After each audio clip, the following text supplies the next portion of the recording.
I'm at a loss here, because this is where I do the trendy, clever intro before we talk about NXT and all the upcoming things coming up this weekend. So, it falls to me now to bring you guys better and more entertaining headlines than Enzo Amore and Joey Janela getting into a legit fight at a Blink-182 concert.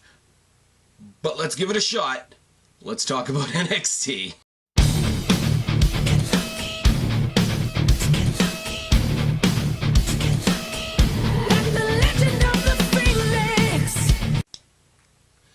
What's going on, everybody? It's your buddy, it's your pal Spaz Phoenix, the YWC Reality Check, and this, despite the Enzo Amore, Joey Janela fighting at the Blink-182 concert news, is your NXT review for July 10th, 2019. And the housekeeping is pretty simple. There's a lot going on this weekend. None of it has to do with NXT.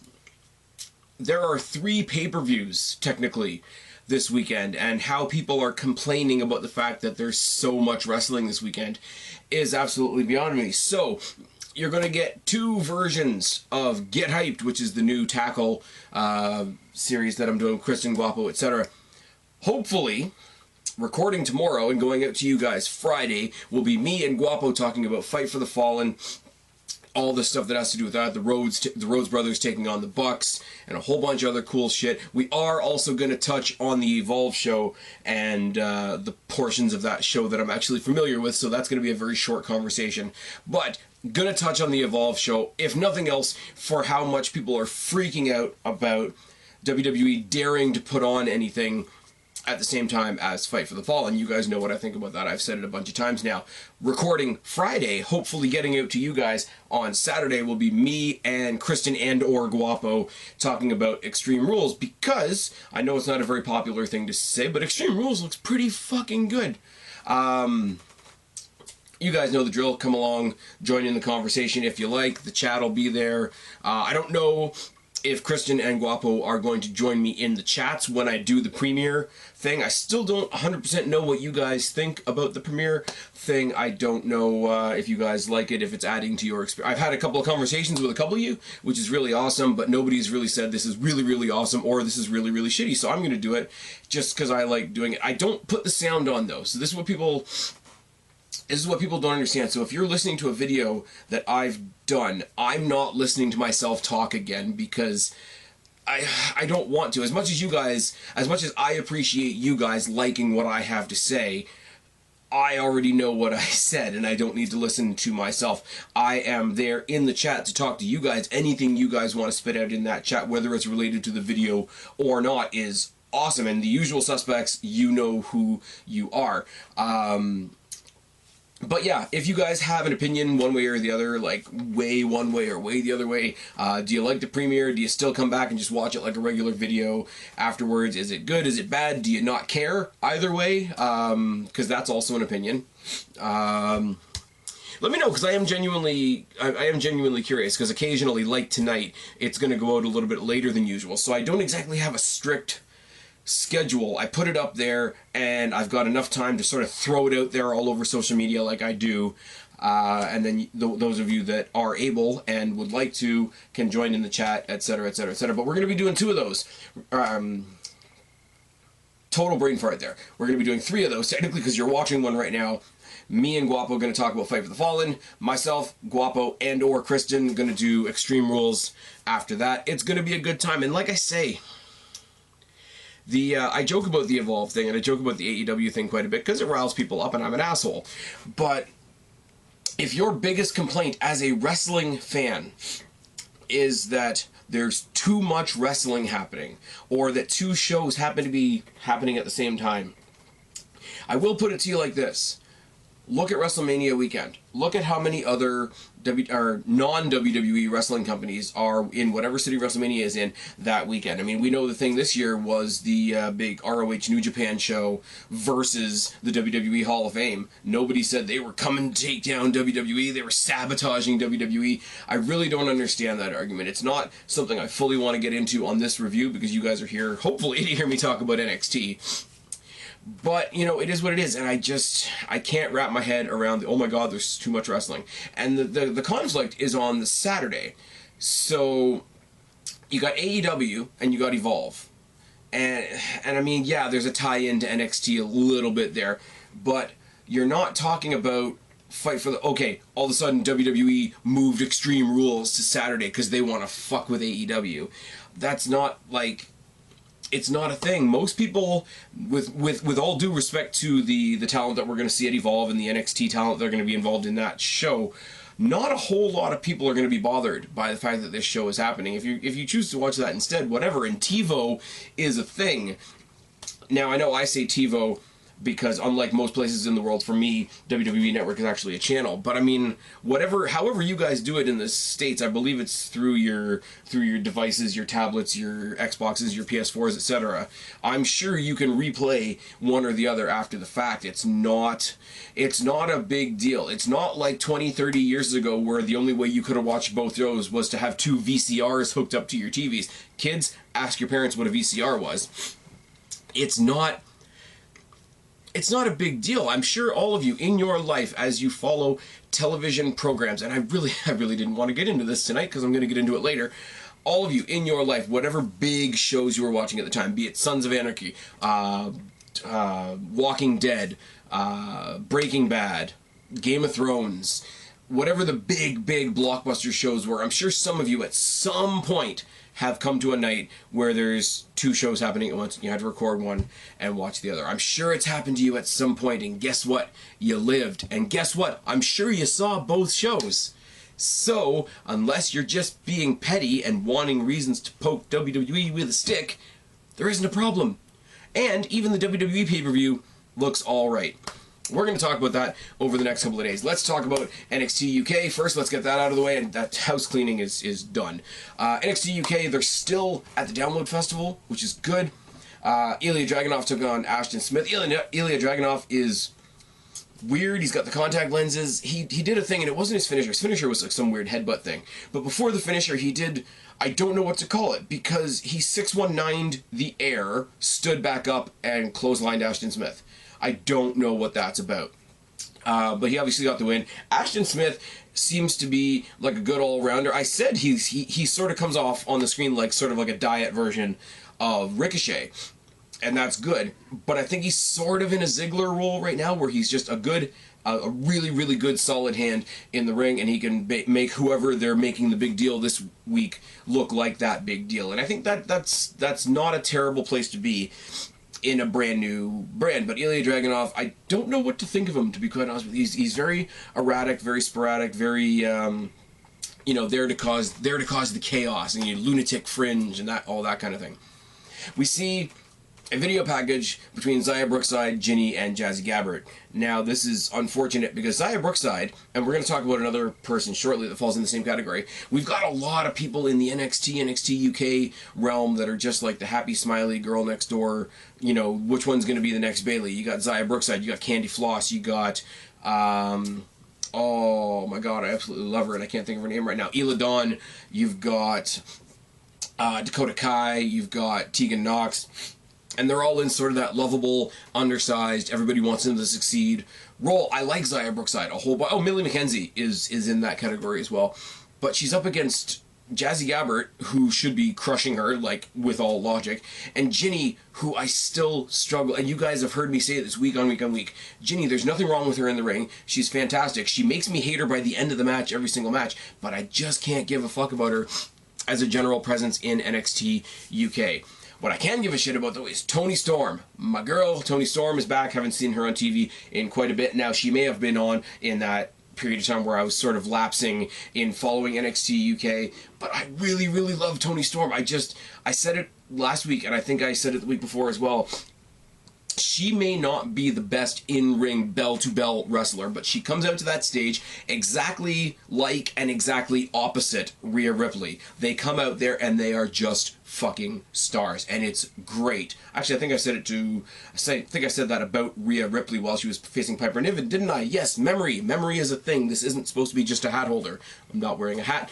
That didn't make any sense. Moving on. Toni Storm's taking on Candy Floss. It was a face versus face match. It was a lot of fun. They had a lot of fun with each other in the match. Candy Candy Floss does this cool little thing where she, again, is the lovable, undersized person. We know she's not really going to win. She's a great hand, etc. But she always has this moment in her matches that I love, where she goes from being the happy, bubbly, colorful, bright girl to sort of snapping a little bit. She does this thing where she's sort of like, her and Toni Storm were kind of leapfrogging over each other on the ground, but as Toni Storm was getting in on the joke, she grabbed her by the arm, tried to get her in an armbar. I thought that was fucking brilliant. And if she's going to come off and play this super bubbly, naive character and have that switch moment in a match, and that's going to be part of her gimmick, that's fantastic. The name Candy Floss is a little on the nose, but it is what it is. Toni Storm obviously gets the win. She's the champion. She's got Kaylee Ray on the mind because Kaylee Ray came out after the match was over and beat the crap out of Candy Floss on the ramp. Who didn't see that coming? And then commentary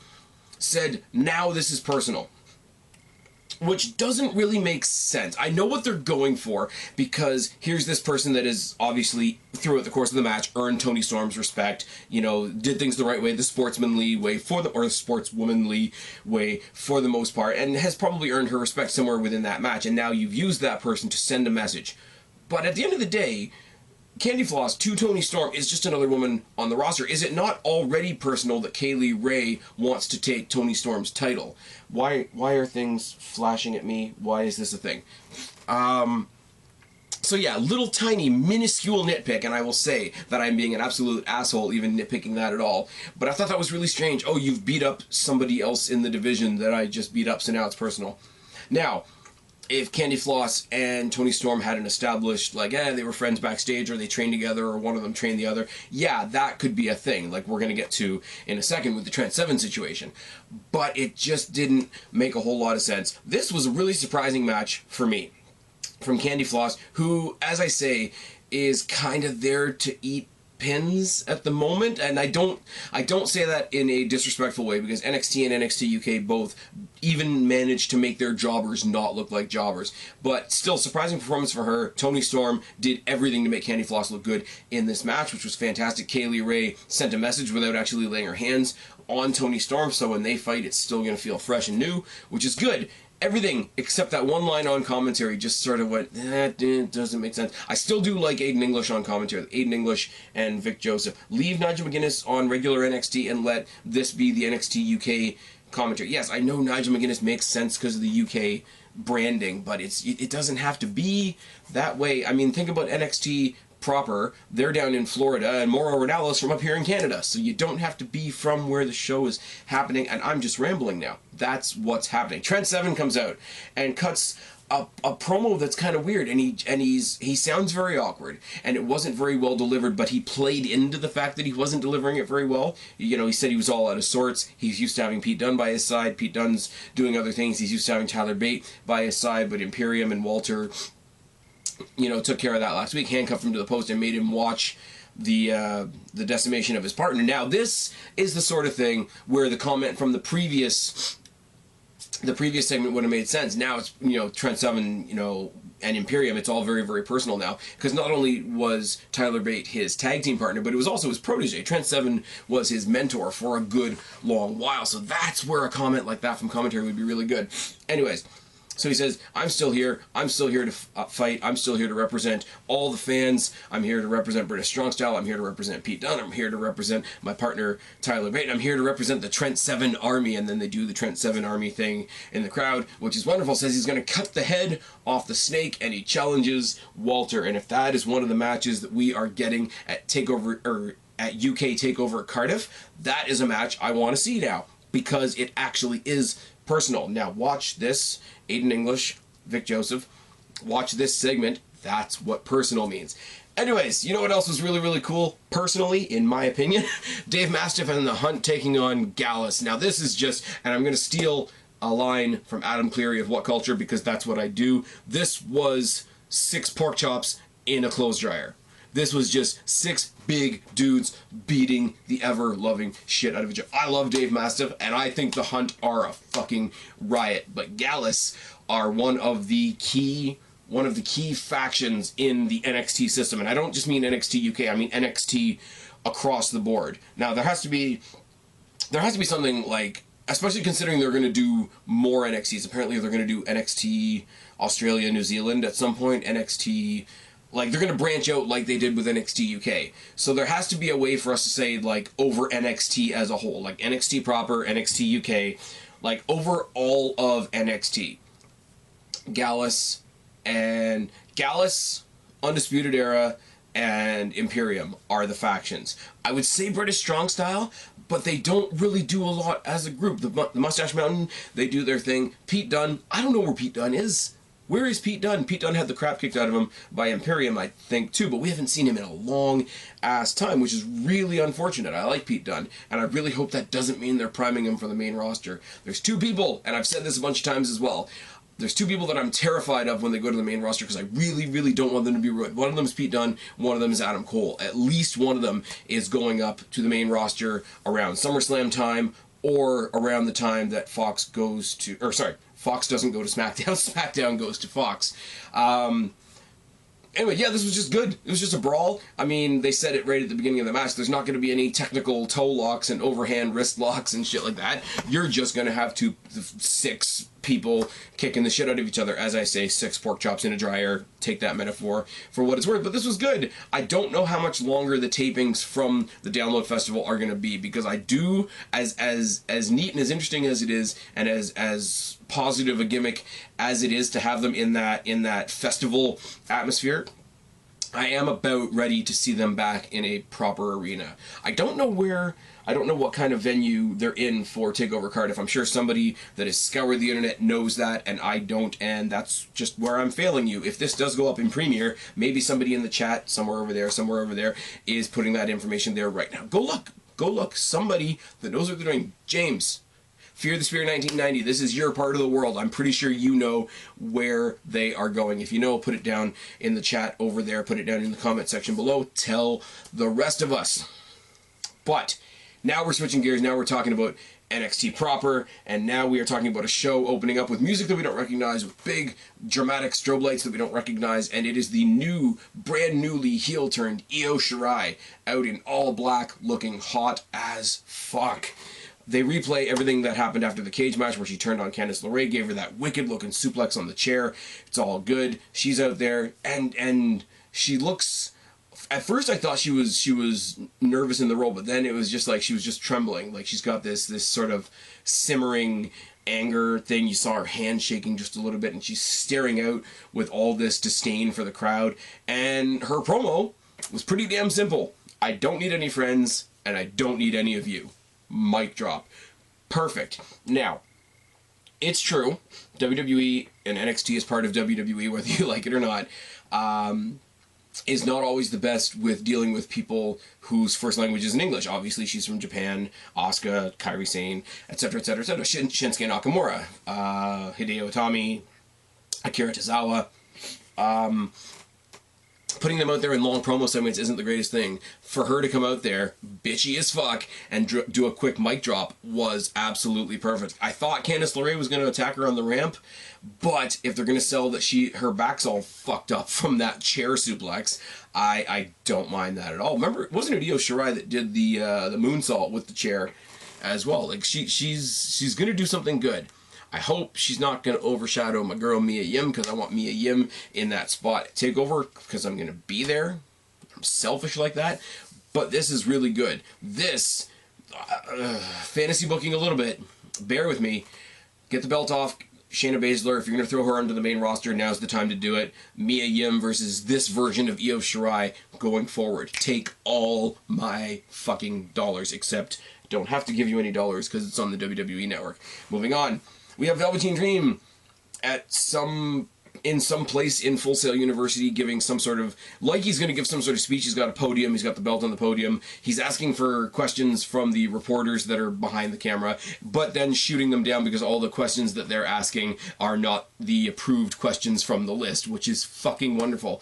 And then one of the interviewers asks him about Roderick Strong. He talks some bullshit about Roderick Strong. We're probably going to get Velveteen Dream versus Roderick Strong in Toronto, which doesn't hurt my feelings at all. We're going to do that whole NXT holds all the belts thing, and yes, we're going to talk about that later. We see an ad for TakeOver Cardiff, which just makes me laugh because it reminds me of all the AEW fans that swear on a stack that this is a shot at All Out, even though it's happening at a different point in the day and a different part of the world, so you're not taking any TV audience, you're not taking any live audience. It literally has no effect on All Out, but those type of people are those type of people, and it makes me laugh a whole bunch. Damian Priest was out there to beat up a jobber named Blanco Loco. I'm going to run through it really quickly because Blanco Loco, somewhere in this match, got one punch in. And I know I said that on another review of another match a couple weeks ago. Like, here's the one punch they got in, but I didn't even write down the punch. And the phone is flashing again. Why is that a thing? Oh, Christian Miracle just put out a new video. Good for him. Go check out Christian Miracle. He does the WWE pay-per-view sins, and they're pretty hysterical. There's your free shout-out. Tell him Spaz Phoenix sent you.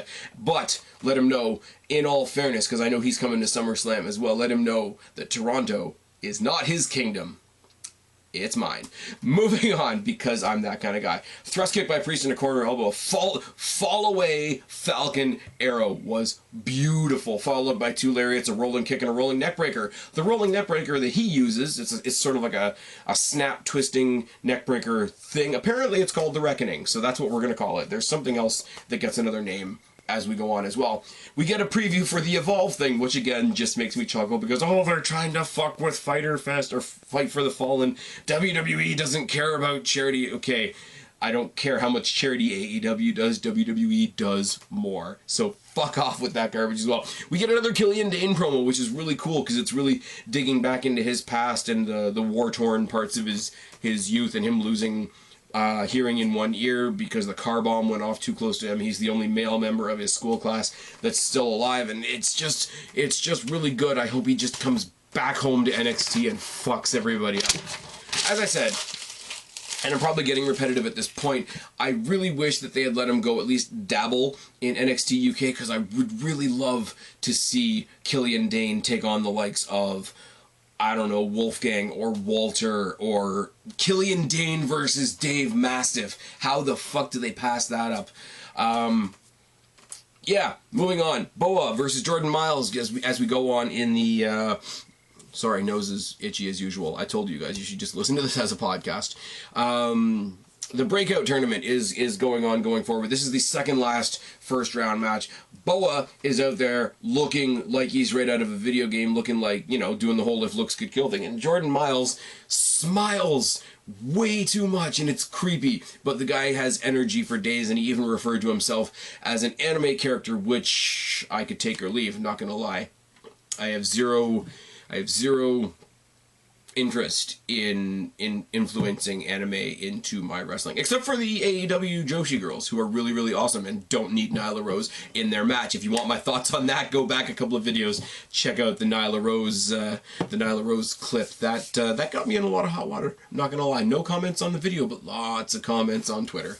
Snap air by Boa, a standing armbar by Miles, a wrist lock by Boa, an arm drag and a drop kick, double leg trip by Miles, key lock armbar combination. It's a half key lock, half armbar, because he straightens out the arm and then he keys it, and then he straightens it out and then he keys it. I don't know what the continuous motion of the submission is supposed to... I don't know what the desired... how can I say this? When you're looking at a submission, you're supposed to infer that they are in pain, which means on some level we can imagine what type of pain they're in. I don't know what it's supposed to do that he keeps keying and unkeying the arm lock.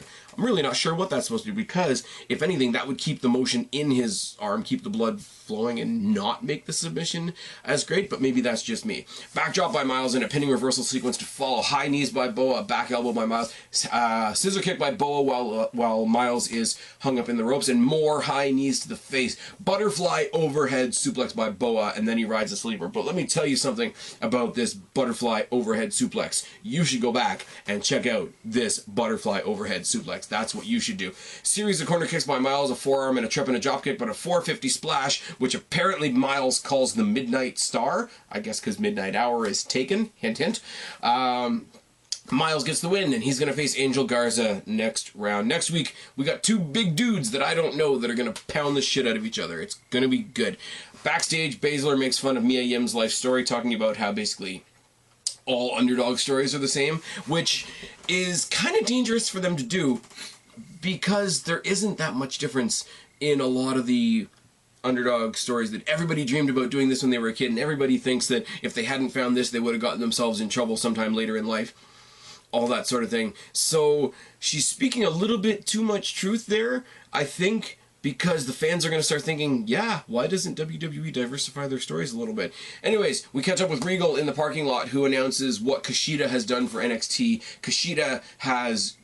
Basically, he gives Kushida credit for gathering attention from all the other brands. He says, well, Drew Gulak came over from 205 Live, then he fought Cassius Ohno, and now he's billing Cassius Ohno as being one of the NXT UK guys, which just makes me cringe because he's not, and I don't want him on my television. And now he says, from SmackDown, next week we're going to see Kushida versus Apollo Crews. And here's the thing.